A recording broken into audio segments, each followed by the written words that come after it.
What up, what up, what up? Welcome back to another episode of Cultivated Ignorance. I'm Will, the host. I'm Mike, the favorite host. Lies. This week, we are joined by the wonderful, creative, dope, Delightful, intelligent, adjective, all the adjectives. Preston Anderson. How you doing today, brother? I'm doing well, and I'm really glad to be able to have this opportunity to talk to y'all because I've been following y'all show. We've been supposed to hook up, so I'm glad that we are able to do this now. And just really, really, really looking forward to this conversation. Appreciate you. And yeah, man, this conversation just basically came up because there was Isaiah Rashad video came out. And we just wanted to talk about it, somebody who I guess has experience with the whole coming out process or outed, whatever. I feel like this is a really bad intro, but You're good, fam.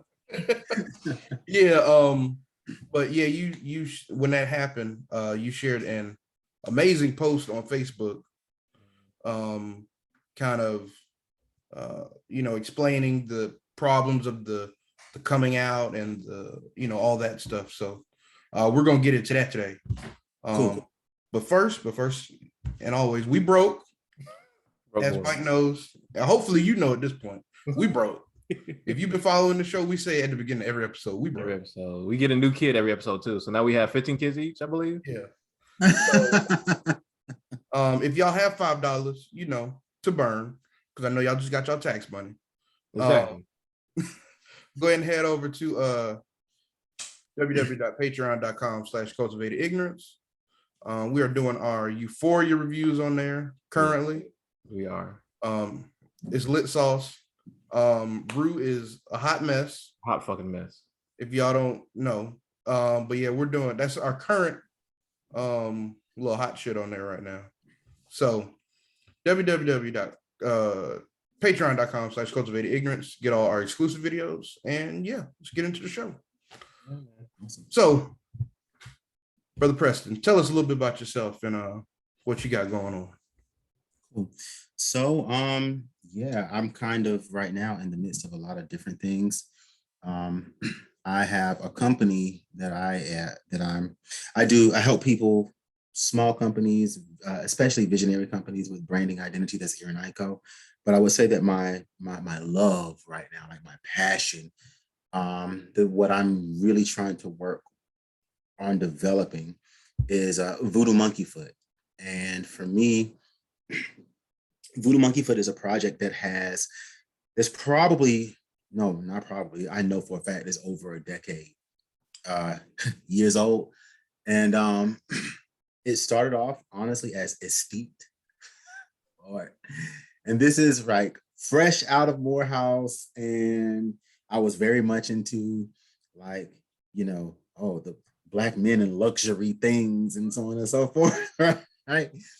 And so then I was like, yeah, but everybody has an aesthete, so on and so forth, as I was doing my little searches. And so then it became VudooMunkyFut, which I named after a particular sketch by my favorite comedian, who is Richard Pryor.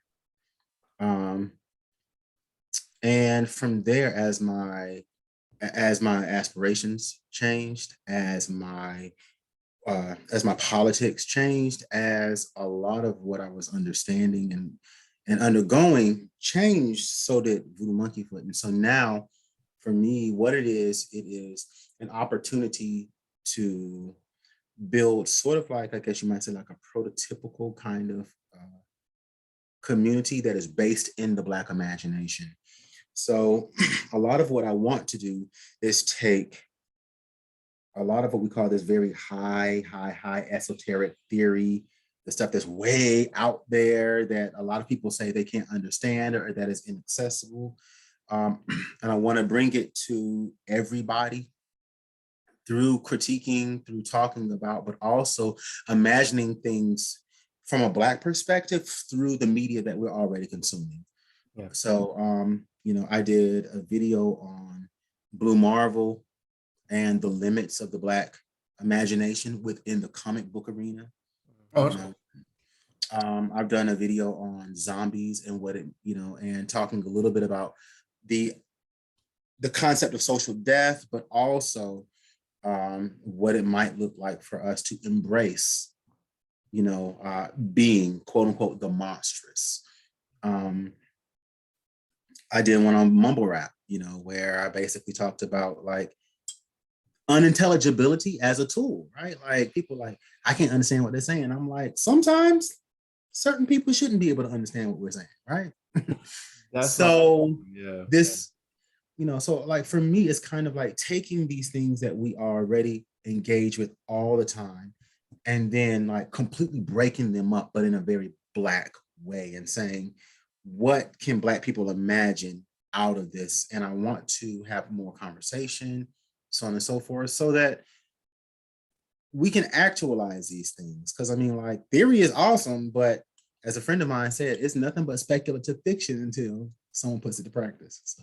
Exactly.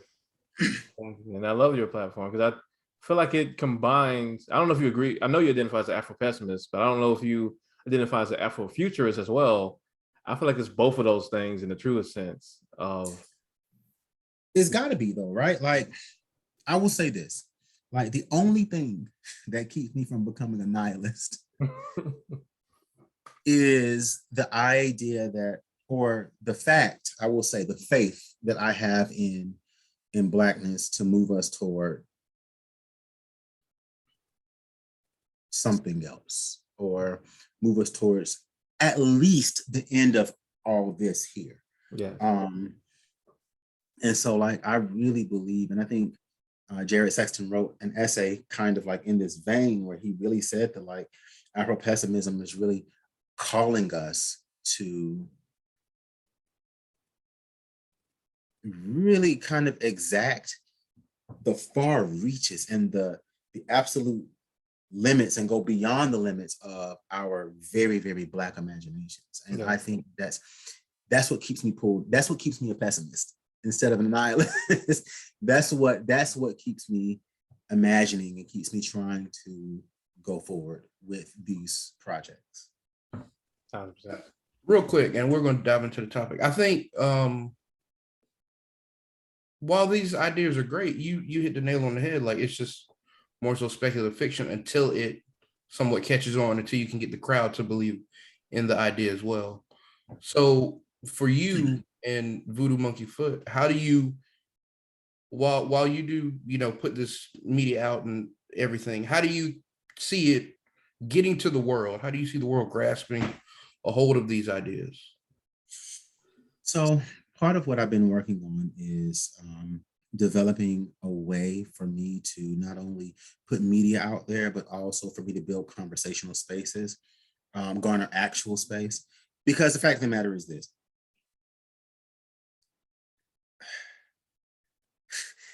I love the way Frank Wilderson always answers this question. He'll, like, when you say, like, what makes you, if you're Afro-pessimist, what makes you happy? It's like, if I told you what make me happy, defeat the whole purpose. It would, it would scare you, right? Mm-hmm. And I think that, so I want to be able to build actual space, to garner actual space, to bring more people who are willing to learn, in practices of study, in practices of thinking and imagining, and building networks that are coming out of people who are imagining together, who are willing to share, not only in the process of imagination, but also resources and garnering resources and stuff like that. And so really, it's right now, that's what it is. Eventually, it will also become a studio where I will be producing various kinds of content that Black people, I think, not only need to see, but I think is really what we want to see. I mean, because, like, let's be honest, we're almost always disappointed by certain things, like the redemptive narrative arc, like, we gotta slavery save art the world again. We've got to redeem ourselves and everybody else again. So yeah, I think that, like a lot of times the things that we want to see, like I think about underground all the time, right? Right. And this goes to show you the limit of Black money as power, because Black people overwhelmingly said, hey, somebody rescue this series. We want this. We want to see this, because it was speaking directly to us. Like, we were like, yo, like, these are people who are trying to get free, and they're doing it of their own volition, of their own brilliance. And not even Oprah and Tyler Perry were like, we can do it. They were like, nope. So we're going to step away from this one. So, I mean, it's just, Yeah. I mean, what does it mean when Oprah and Tyler Perry, two of the most powerful Black people in Hollywood, basically say, like, we don't think we can make this work? That's what I'm saying. That's why you can't stop at representation. Like, you can't look at the representation as a stopping point, like a lot of us end up doing. And I get why that happens, because we feel like we have so little heroes, we have so little like pivotal voices to point to, as like in terms of guidance, sensibility, just actual true community. Like, I feel like we feel like it's so scarce for us that we just take, Jay-Z working with the NFL as like, oh, thank God. And then like, While he's gentrifying. I ain't know what Jay-Z was out here gentrifying. I wouldn't be surprised. I ain't know about all that. It's absolutely wild. And I personally think that representation is dangerous. I think it breaks down the way that we build kinship. I did see a post on that. I would love to bring you back for another discussion on that, because I don't know if I completely agree, but I feel where you're coming from. But definitely. Yeah, for sure. Yeah. So anyway, yeah, glad to have you on the show, and also, as well as all the wonderful things you do, both on VudooMunkyFut as well as your general social media. You always posting stuff to make me just sit back and just think for a minute. Like, what I love about your thoughts, especially on VudooMunkyFut, is like I don't have an instant reply to your questions that you ask at the end. Like, I literally have to sit and be like, nigga, I don't know. Like, the question you asked at the end of Black Zombie. I'm sorry, go ahead. What you say? Yeah, and that's what I want, right? Be like, I want people not only to pause, but I also want people to come at me with more questions. Like, push me. Like, that's my thing. Push me, because we're all in this imaginative project together.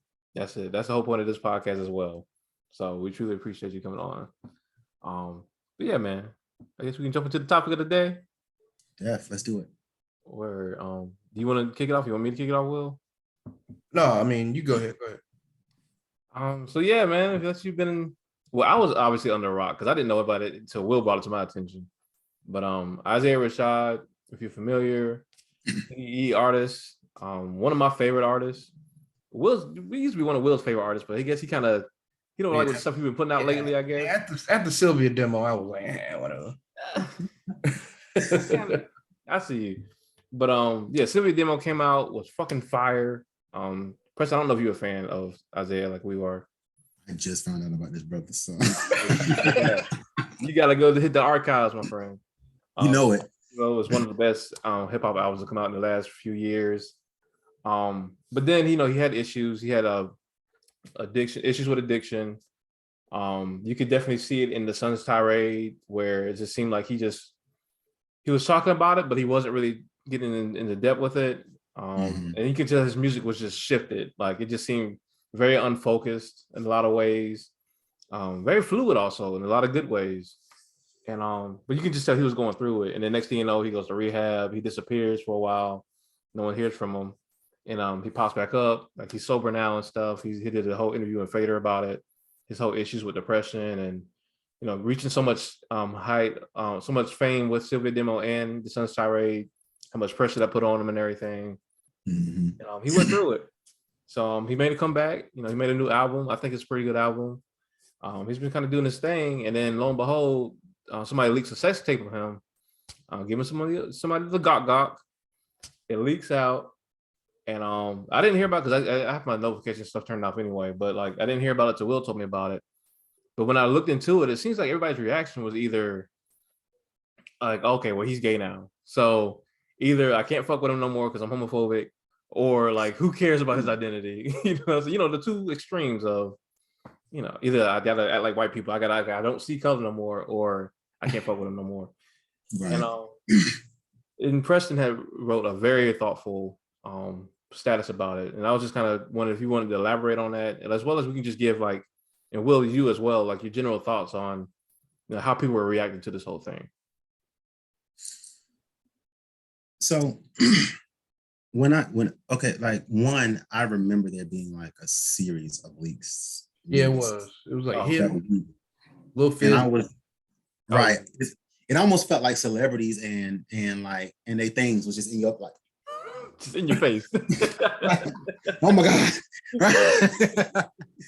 So one, I think that like now granted, like some of these leaks, of course, I think they're really just like the pilot episode for an OnlyFans page, right? But when it comes to this particular kind of leak, I always feel that it is such a transgression just because regardless of the scenario, regardless of how a person feels about the individual, we should be able to have private lives, right? Like, like we should be able to in some kind of way say that we are available to people in these specific ways and not in these, right? And so when it comes to celebrities, so often we are able to take and we're able to take their personal lives, their private lives, and push them into the public, all for the purposes of consumption. And so we are constantly looking at how it is that we are metaphorically, I guess you say, eating these people, like getting something from the fact that this has been leaked. And so whether it's a situation where people are just like, I feel like now I am morally superior to this person who is wealthier than me, has more influence than me or whatever, we're using them, we are consuming them in order to somehow boost ourselves. So there's that aspect of it. But then I was really disturbed on how it is that we come to speak for people. At this point, homophobia, it's out here. A lot of us who are queer, who identify as such, the talk is not actually a lot of times what we even care about. Calling me a faggot, it might piss me off. I might be unmoved, but that's not going to do anything to me. Now, don't touch me. Mm-hmm. And so, that's not oftentimes the part that we're actually really, or at least I'll say for myself, that, a lot of people are very much disturbed about. But I think that a lot of times what happens is the part that was getting me was the immediate kind of identifying this man, right? Oh, he's gay. And until a person says who or what they are, we don't know that. We don't know we don't know how it is that they are really thinking about themselves. We don't know how it is that they're thinking about that particular situation. There's just so much behind that we don't know. And for me, what it immediately makes me think about is how little room Black men especially have to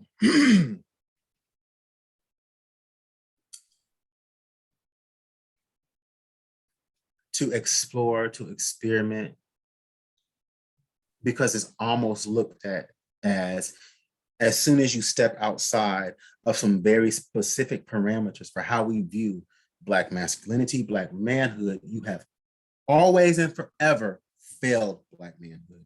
You have always and forever failed Black masculinity. And now, because we have all seen this thing, we can all work together to oust you from any sort of semblance of Black manhood, Black masculinity forever. And so then we wonder why people are quote unquote DL, right? But it's just like, if I decided to try this thing, or if I decided to engage this way with a homie or with a random person or whatever, then if I get caught, so it's kind of like feeling like it's almost like I'm committing something criminal even within the community just by trying something, just by experimenting, honestly, just by doing something privately. Because in so many ways, like, nobody is owed disclosure, right? Like, nobody is owed that. Like, I don't have to, nobody should have to say, hey guys, everybody, guess what I do with my genitals? Right? So, you know, it's just this kind of way of creating a sort of enclosure. And I mean, it's just really, it's really a way that the community itself, because like when I'm talking about us, I'm only talking about Black people, right? Like, everybody else got a cage for us, you know what I'm saying? But what I'm thinking about is how it is that how we create cages around each other that keep us performing in very toxic ways, that keep us from being able to express some of the things that we need to express. And this is what causes the sort of reproduction of pathology within the community. So I love that you say that. And I love, because one of the key things you said in the status is a lot of us as heterosexual people say we want our celebrity faves to come out as queer or whatever, because so they can live their full truth and everything.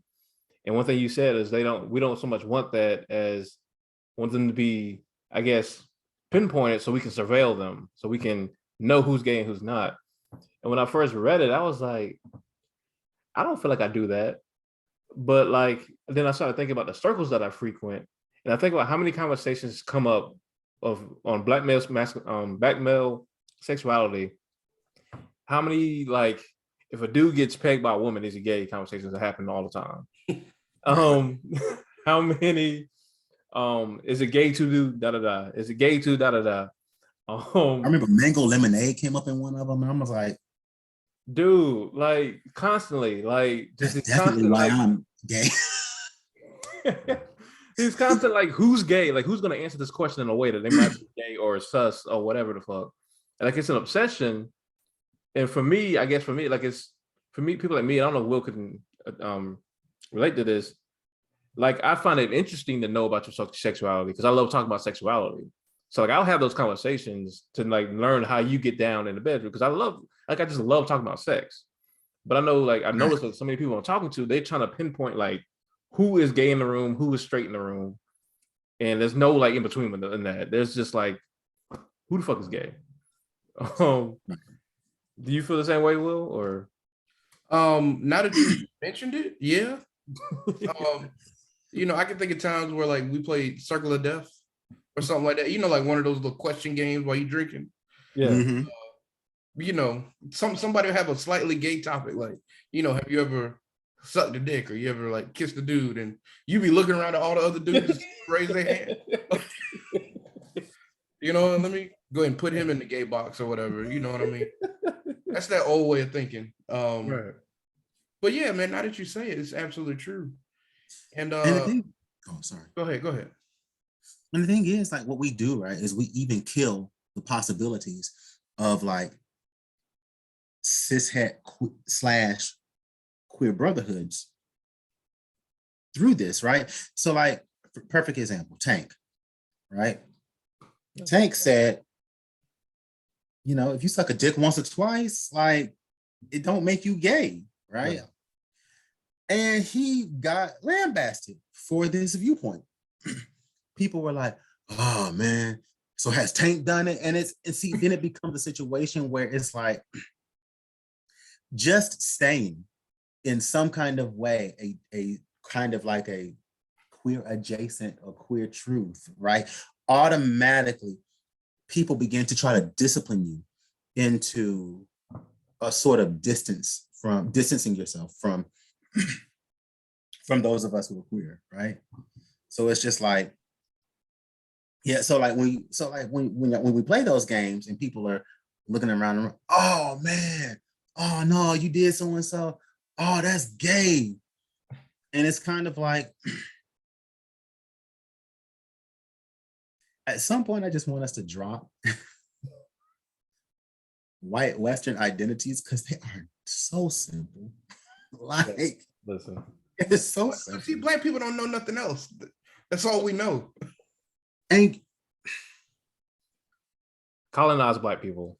We're not talking about, the ancestors. We're talking about like certified all-American blacks. I mean, we've been living with these labels for Yeah. Since we came over here. but what's interesting is this though, right? Like the term homosexual didn't come into existence until like 1920, right? Trans didn't come into any kind of popularity until like maybe the 80s, when it started getting academic validation. And so these people have called themselves any of a number of things throughout time, right? Like if you go back and you listen to Lucille Bogan, and she's singing the BD blues, right, for Bulldagger, right? It's like she calls herself, and women like her, Bulldaggers, right? Like, and now we say that is a slur, but like in the 1920s, when she was singing, when she was doing her work, and when she was identifying herself, that's what she was calling herself. People for the longest, before trans popped off like that, even in the 80s, if you go to like the ballroom scene, they were like, they call themselves drags, right? And so I think part of it is that we look at queer people and queerness as, in so many ways, as people to surveil, even when we have quote unquote allies, right? Because even allies, what they do is they're like, I'm going to advocate for you. Instead of saying that, you know what, queerness is a realm of possibility, or it has realms of possibility within it for how we understand ourselves, for how we understand the world, for how we understand how we organize ourselves into various kinds of relationships and kinships. So how about we take the time to learn from queer folk, instead of being like, I'm gonna stand in the gap for you, I'm gonna save you, I'm gonna advocate for you, because like, I mean, that's awesome. Don't get me wrong, like, that's good, but it still puts us in the place of saying like, the violence around you is not being mitigated because we're still very much invested in cis heteronormative realities, instead of saying like, yo, like, queerness has its own table. Let's go see what's over there. Let's go sit at that table and see what they got going on. No, I think that's an excellent point. And so I would ask, because we already understand, I guess from what we said so far, I feel like we understand that this whole binary way of thinking definitely limits even heterosexual Black men from exploring our sexuality, for sure. But as far as Black men who are actually queer, are you saying that like safe spaces held by hetero people for queer Black men are inherently kind of detrimental? I think that they do a couple of things, right? Like, I think that they do allow for us to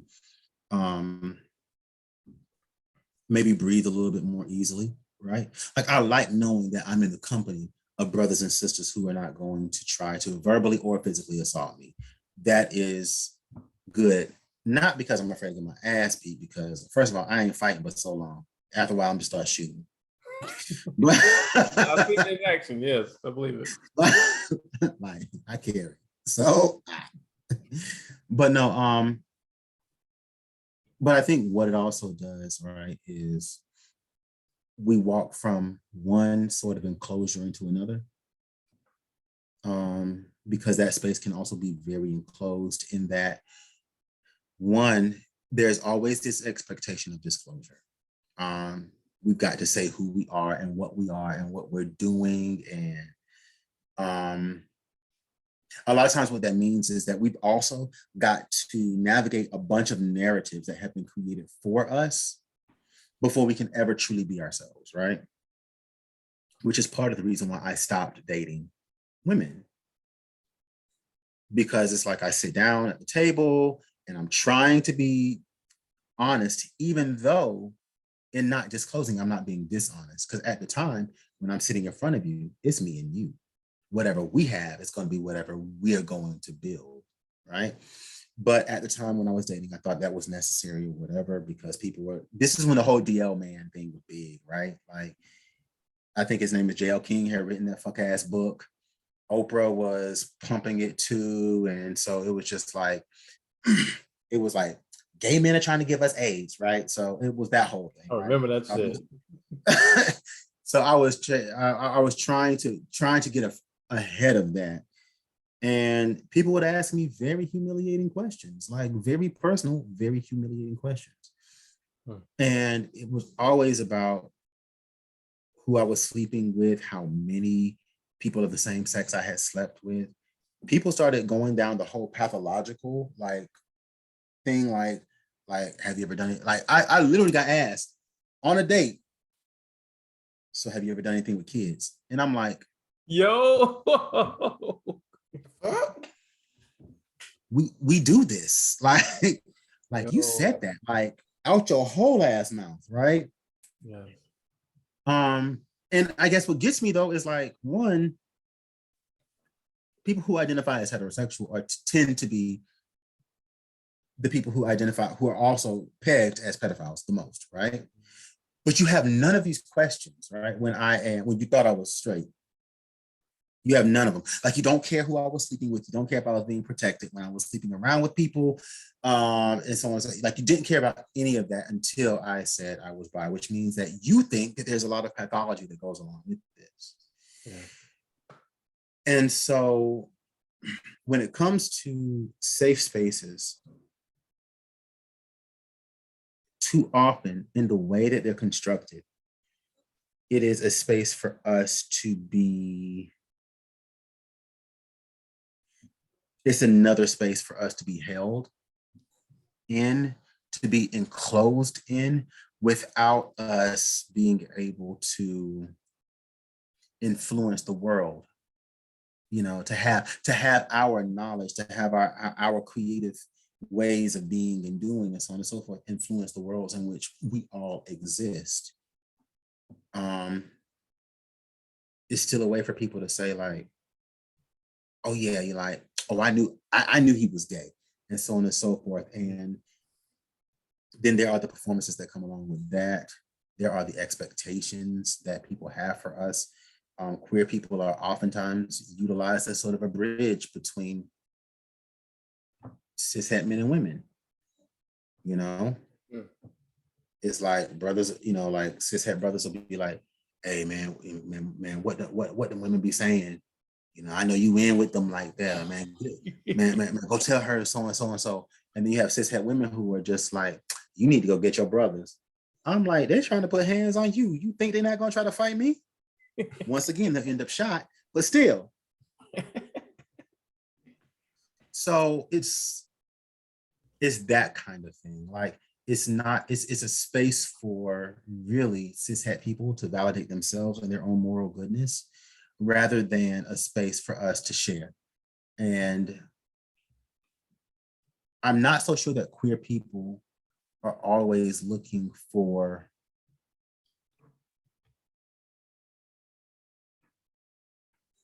well, let me not say that because I don't want to speak for all queer people. I don't, but I will say this as a person who identifies as queer, I can take care of myself. You know what I'm saying? Like, I'm not looking for a safe space. What I'm looking for is to end the violence around me. And those are two very different asks. Like, I want people to not identify in such a way that they feel like that my existence threatens their identification. So I love that.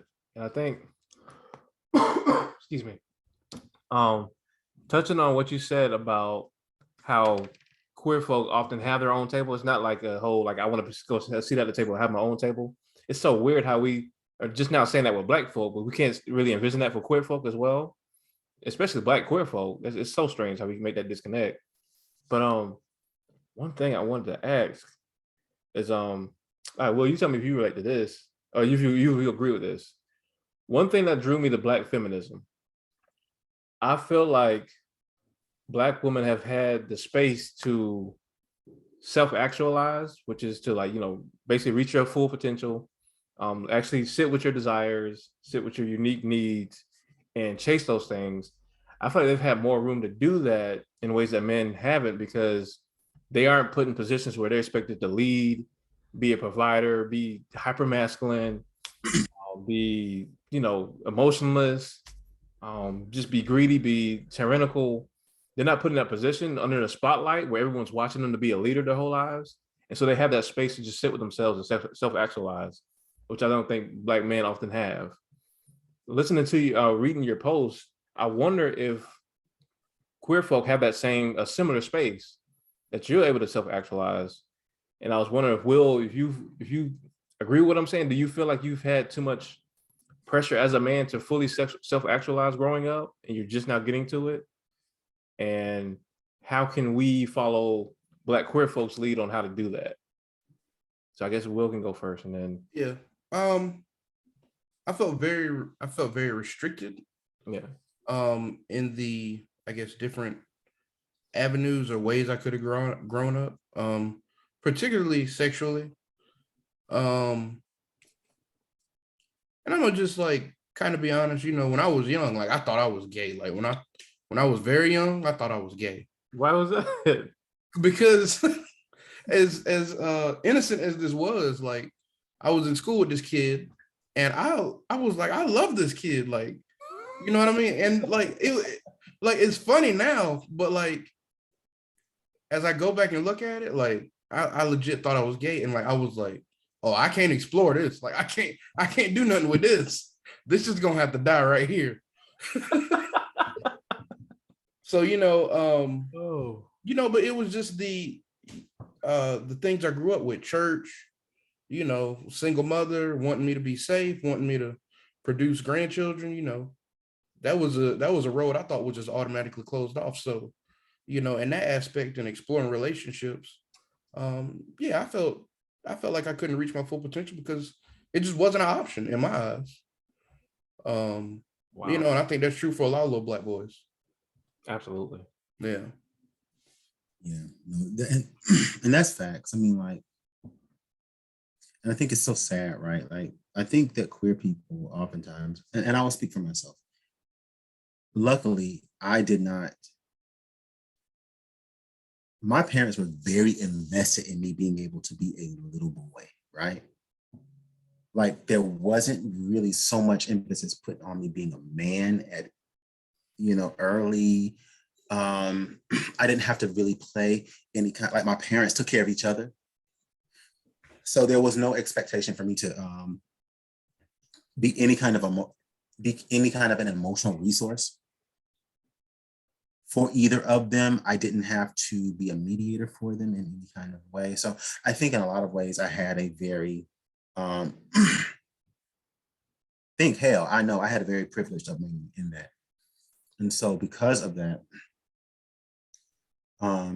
there also wasn't a lot of emphasis on me being not only a man, and when I say a man, I mean like an adult, but also there wasn't really a lot of emphasis on me being a man properly, right? Like, you've got to perform manness in a specific way, and that all of these kinds of realities are like off to. So like, I remember I wasn't into sports, although I was incredibly athletic, right? But I didn't want to play. Like, I was running faster than most of our track stars, and they were like, "You should be on track." I'm like, "Y'all want me to run in this heat and ain't nothing chasing me? What the hell for?" Like, that's what running was for me. You know, it's for fun and for getting the hell away from something. Like, and track is neither one of those, right? So I'm like, and so so I did dance though, right? And my parents were like, my mom and dad showed up to all of me, you know, like me studying dance and stuff like that. You know, like they showed up to that the way they would have showed up to a football game, you know. My sister had an easy bake oven, and because I was older and had to watch her while she used it and stuff like that, we baked together. I started cooking early, mostly for my sister. You know what I'm saying? So my parents sleep in on Saturdays. So there was never really this idea that you, like, in order to be a man, you gotta roar and growl and scratch your nuts and so on and so forth. Like, it wasn't that kind of a thing. But then when I got older and I realized that being, I guess you can call me bisexual, pansexual. I don't know. I don't identify with any of that shit. I guess I started realizing that other people saw me as failing manhood, as failing masculinity. Because of your sexuality or because of the things that you were doing in your life at the time? What's funny is I think it's because of my sexuality, because for the most part, people will always act surprised when they'd be like, yeah. Like, I'm sleeping with a dude right now. And they'd be like, yeah. Because I perform in a specific way. Like, a lot of people apparently can't tell. Now, when I see me, I'm like, that nigga's gay. But like, but you know, like, I guess people couldn't tell or whatever. And so, I don't know. And I wasn't really too much concerned. So I think that because a lot of us are viewed as automatically failing manhood, automatically failing, like, I know that, you know, some trans sisters have spoken out about, you know, people being like, y'all are failed men. And I'm like, some of us have never been invested in manhood. And when we look at what it takes, right, to be a man properly, and if the white man is the pinnacle of men, because of all of the freedoms, all of the influence and power that he is able to garner, not only looking at what he has done with that, but also our inability to do that, to me, says that, is that something we should be invested in as a whole? Yes. We have other things to call ourselves. You know, we always have man, woman, even trans, cis, heterosexual, homosexual, bisexual, pansexual, omnisexual, whatever. All this has been forced on us. The whole idea of gender construction in the way that it has been constructed, that ain't our shit. That's not ours. And so when it comes to the self-actualization piece, I think in so many ways, I think queer people have frameworks and we have models and modes that we can start kind of working through that. But to be quite honest with you, I think that the aspirations for normalcy are very deep within queer circles as well. And so I think that we have to also make a distinction between the individuals who are queer by identity and people who are queer as a practice, people who are queer ideologically, people who refuse cis heteronormativity, right? And so I think there are plenty of straight people who fall into that. You know, people who practice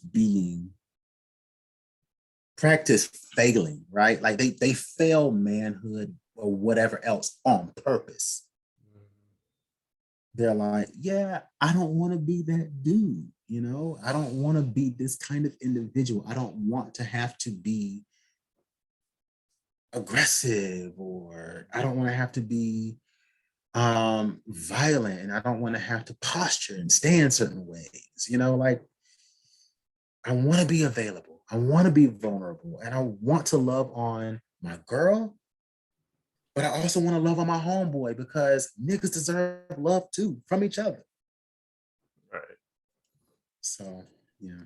I love failing as a means to define your own version of manhood, or not define your own manhood at all, and just like you said, just create something else completely. That's literally been the center point of so many of my conversations on manhood and what people call manhood. And I love that you said. I think that's the perfect way we can take y'all's lead on, like, just saying fuck the system, like fuck what you think a man is. Like, I'm gonna define it for myself. Like, it's so weird how the thought of saying I want to find who I am for myself is like a radical idea. That's so wild to me. That's been wild to me since childhood. The fact that I could say, like, I know who I am, and someone be like, excuse me? Like, but I called you so-and-so. Like, but I'd be like, no, I'm not that. And then someone would get actively mad about that. That's so wild to me. And No, that's facts though. yeah. I was wondering if you could dig just a little bit more into like how we as hetero men can learn from queer men in terms of like that intimacy you talked about, and building better partnerships, as well as just within ourselves, like just build a better sense of self-love. Can you check a little bit more about that if you don't mind? Because that's where it starts, right? Like, I think that the ability to self-define, I think the ability to name your needs, like that's how we find love. Like, you're able to find a person who, once you name those things, they will give them to you, right? To be honest with you, I remember talking to a brother once, and we were talking about queer interventions on cis heteronormativity for Black men. And I was saying, you know, I wish that Black men could see themselves the way that, like, I see Black men. Mm-hmm. And yes, it is through the lens of attraction, but it's not through the lens of attraction like I want to sleep with you. Because I think that sex and sexuality is one of the interfaces through which almost everybody interacts with Black men. I think there's two major ones: death and sex. Mm-hmm. And so I think that so often what happens is, when we're talking about attraction, people immediately think that I either want to be sexually involved with the man or I want to be romantically involved with the man. That's not true. And this is why I say that white queerness is so limited, because white queerness only understands itself through genitals and the interactions thereof, right? So when I'm talking about seeing the way that I see Black men, it's kind of like, I can see a group of brothers laughing and joking with one another, moving around each other. And it's like, I can damn near hear the music in that shit. Mm. Like, Black people, but especially like when I'm looking at Black men, like, we move so gracefully, so musically, the ways that we are able to care for one another, the ways that we are able to show regard for one another, in these ways that are so very loving, but also sometimes so very light. Because I mean, like, shit, being a Black man in this world is a heavy ass thing. Like, I remember going to my barber, and he lined, well, I tried a new guy, right? And that's what I go to now. And he lined me up, and I was like, yo, I haven't seen my chunk look this sharp in a minute. I was like, you about to have me out here at the new. And without missing a beat, he was like, shit, you got to. Because you ain't no regular nigga no more. Right? Oh, I love it. So and it's so funny. It's like every time he lines me up, he come up with something just like that to say to me, right? Like he's like boost, like he's gassing me up, he's boosting me, right? Like it's almost it's. I'm gonna say this, and it's not, and I don't mean it in a homosexual or homo romantic way. It's almost flirtatious. Mm. And I look at the way that we can do that. I look at the way that we joust with one another, go back and forth. I look at the way that we improvise. I look at the way that we are extra, right? Like the Black extra is an amazing thing. Like I'm just like, what does it mean for us to literally be able to embody joy in such a way that it leaks out of us and disturbs the entire environment, right? So, but I don't always think that Black men writ large see themselves that way. Because if we did, we would be absolutely positively loving on one another, loving on ourselves. When you see somebody with their head down, like I think about the video with the two teenagers playing basketball and the guys walking and the dude pushes lifting his chin up. Right. Like we would be doing that all the time. We'd be like, like you down for some reason because stuff not going right at the job or whatever, and be like, that's when you tell somebody like, no, because you're not no regular nigga no more. Yeah. Right. And so I feel like in so many ways, like those kind of platonic, that kind of love right there, I think that will be so healing for us. I think that's the kind of healing, honestly. Now, go get your therapist. Please go get a therapist. But it's also the kind of healing that when you come out of the therapist's office and the motherfucking world is still here, that's what we need on the daily, right? I also think that sexually, Now, I remember Tom Ford coming out being like, something like, everybody should like, all men need to be pegged or whatever. And the way he kind of said that shit, I'm like, that's some white gay shit. Like, and I'm so tired of that narrative because it's not like Black men have not been experiencing rape and stuff like that through colonialism, through chattel slavery, so on and so forth. This idea, like white men can have that. If that's what white women and white men want for themselves and white queer folk, they got it. But like for us, what I want though is I want the freedom to be able to experience our bodies as sites of pleasure that can be mutually pleasure, that can be self-pleasure, as places that we're not constantly at war with, right? Like we walk around in this skin and people are constantly assaulting us because we have this skin, and it turns our bodies against us. It perverts our relationship to our own corporeal realities, right? And so like, if we were able to be close to people affectionately, intimately. Like when I was in Haiti, it was nothing to see two men walking down the street as friends holding each other's hands, right? If we were able to engage in that kind of closeness, I look at how touch-starved some of us are. If we were able to free our minds, free ourselves, and say that like, I absolutely positively love, having my prostate stimulated, because like what I get out of that when I climax is like a soul-shattering, earth-changing, cosmos-bending orgasm. Reach on it. Like I want Black men to have that, and not feel like they're going to be disciplined or policed or corralled into a sort of shameful corridor for having experienced something that's absolutely fucking amazing. Yes, yo. Yes. And so it's just like, we deserve brotherhoods that are healing.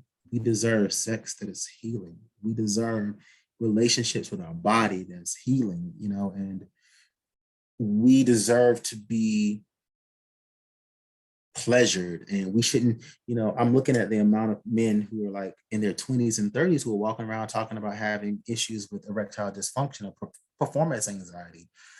Like, whose stage are you on, fam?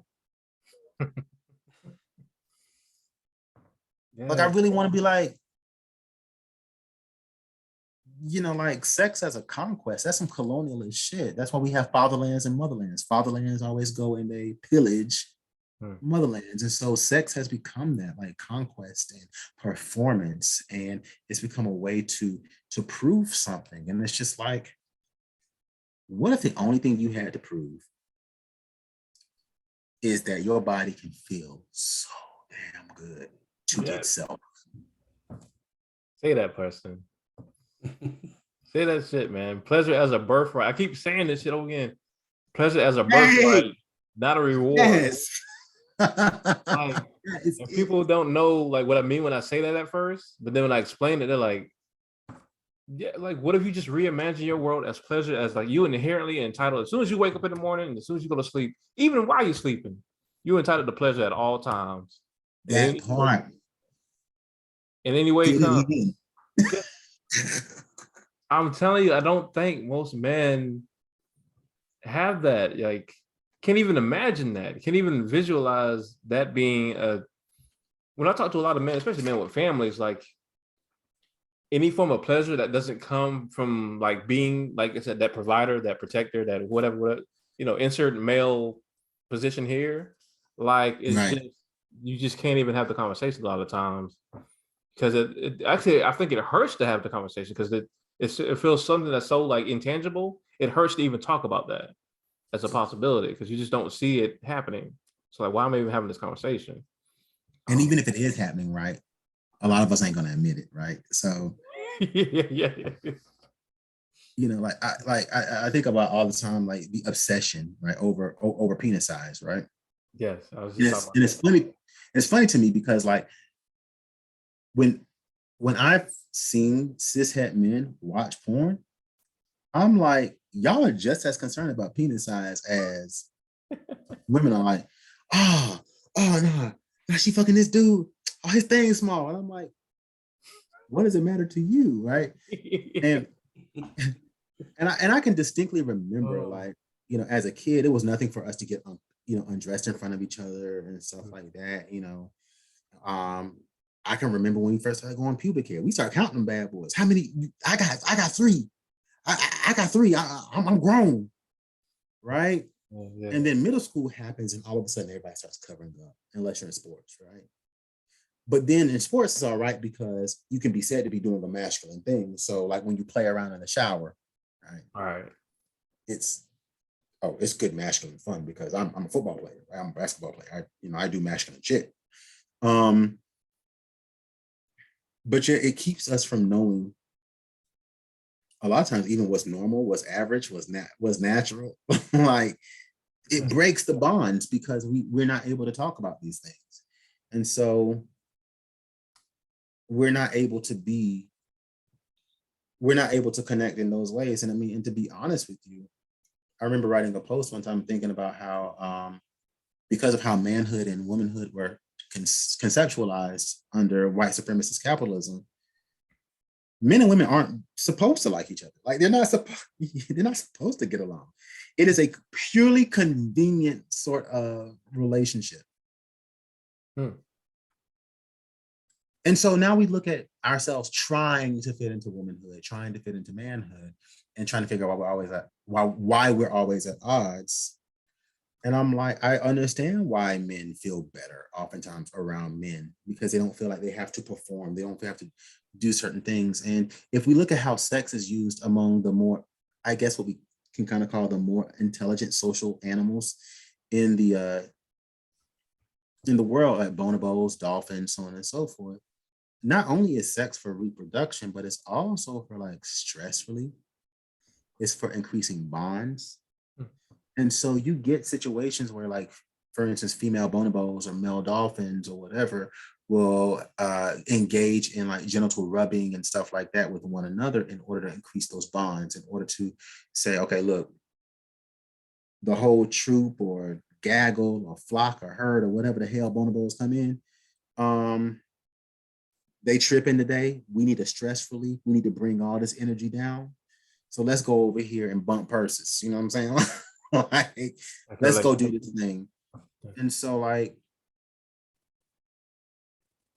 I think that if brothers were able to at least, and I'm not saying that brothers need to necessarily get together and like engage in like mutual masturbation or whatever. Like, I'm not interested in that as much as just saying like, if brothers can get together and do what they need to bring themselves down, to heal, to be whole, whatever that looks like, they should be able to do that without being chastised and castigated and shamed for that. And we just need other ways of looking at relationships.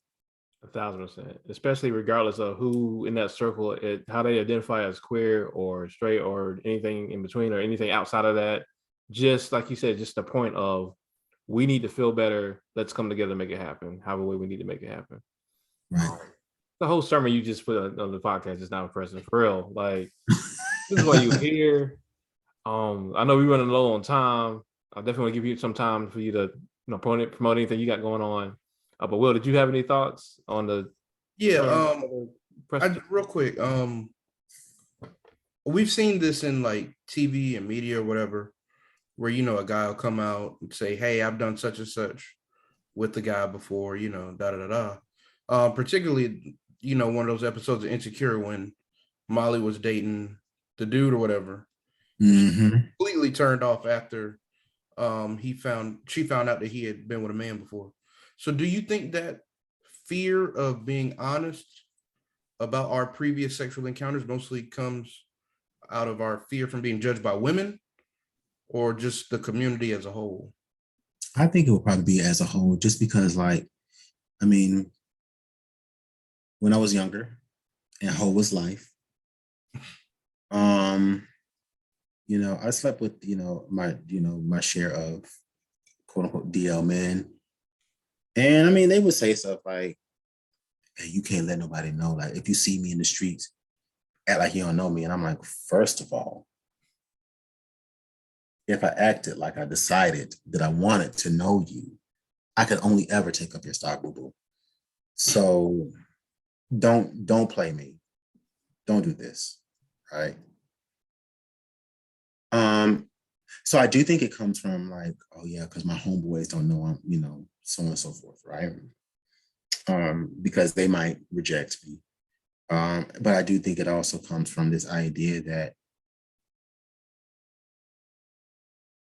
women won't want you either. And I think it comes from a lot of then that particular dynamic is fraught with a lot of other things, because like then it becomes this whole situation where it's like, oh, you're DL, you're the reason why Black women are experiencing so and so with AIDS and HIV, right? So it's like it's not just the, okay, you're gay and you're not the kind of man that I need or want. You have failed manhood in my eyes, but it's also like there are other things that are pathological about you. Like, I can't have kids with you because you might want to touch them. Or, like I can't. But I think overall it comes from the fear of having a lot of different kinds of relationships broken. Should I be my most authentic self? Because, a lot of men tend to feel like gay or queer men are indiscriminate. Like, we don't have tastes, right? Like, it's like, oh, you're gay?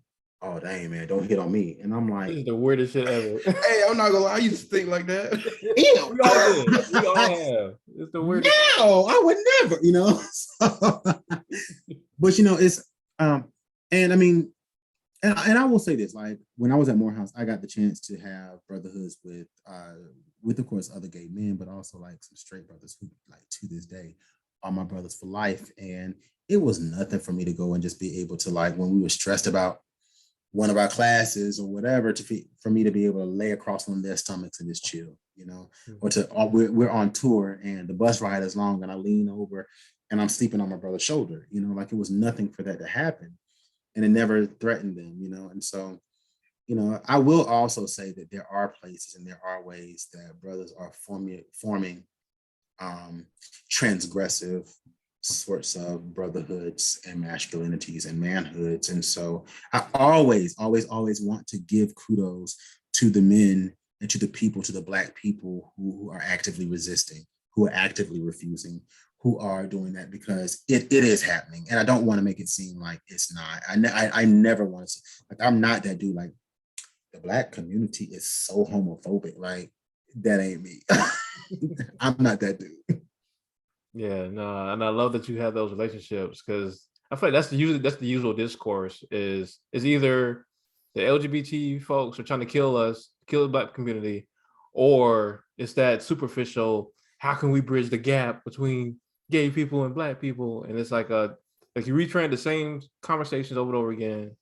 It often ends up somebody ends up being super homophobic, and then you have like your standard tokenized queer person is like, well, let me tell you why that's wrong. And then they're like, oh, thank you, queer Captain fucking America, for teaching me the right way. Right. And then everybody like hugs and then goes back to doing the same shit they've been doing. But yeah, I just love hearing that. That's a great question, Will, because I agree with Preston, but I will say I do want to have an episode about homophobia in women, which is something I've experienced a lot. Like, definitely have had my sexuality questioned. I can't say how many times off of either, like, Will knows the fun. I won't tell this on the podcast, but the funniest story ever of this fabricated secret love affair between me and Will, because it's my best friend, and I broke up with somebody, and she could have sworn that I broke up with her because I was secretly seeing Will. Shit is just outrageous. Like, because people, like you said, can't picture just Black male partnership as like something that's intimate and platonic. Like, that's just like, a lot of people just can't envision that. It's just wild. So, because Black men are like literally walking penises. Like, basically, like if we're not slated to die soon, it's exactly. like we're out. It's like we out to fuck. That's it. And so, and the thing is, I don't think that any of us have escaped it. I don't think that any of us, white people, Latino people, Asian people, Black people included, I don't think any of us have escaped this idea that Black people, but especially Black men, are these sort of like deviant, sexual, always sexually open, always looking for sex, always wanting to, like, we are just, we're literally walking penises. And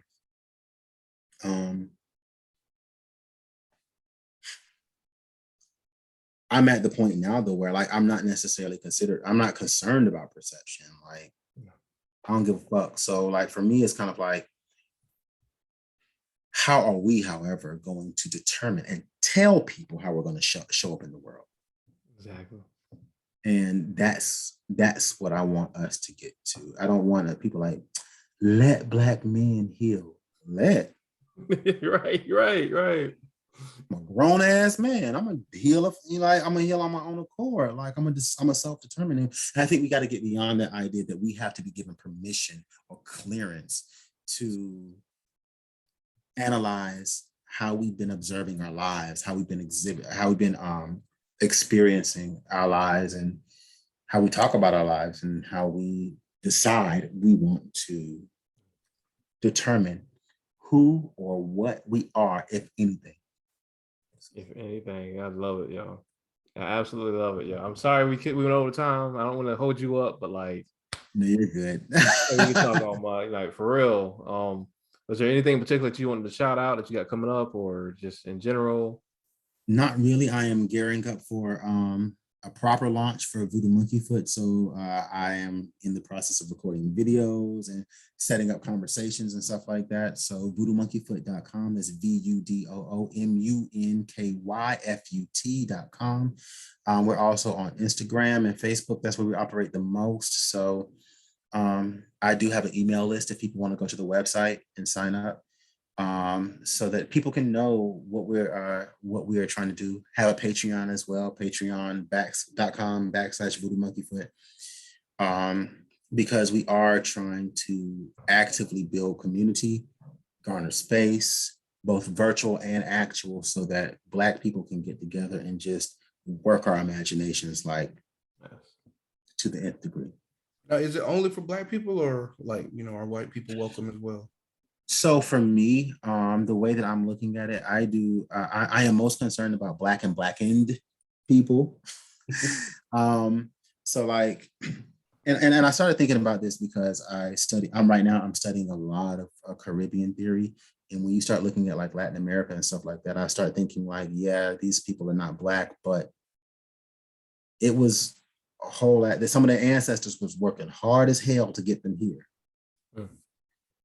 And like there is a kind of retroactive anti-Blackness that we kind of enforce when we start saying that, these people are not children, at least children of the diaspora. They're not Black. I'm not gonna say that, but they're children of the diaspora.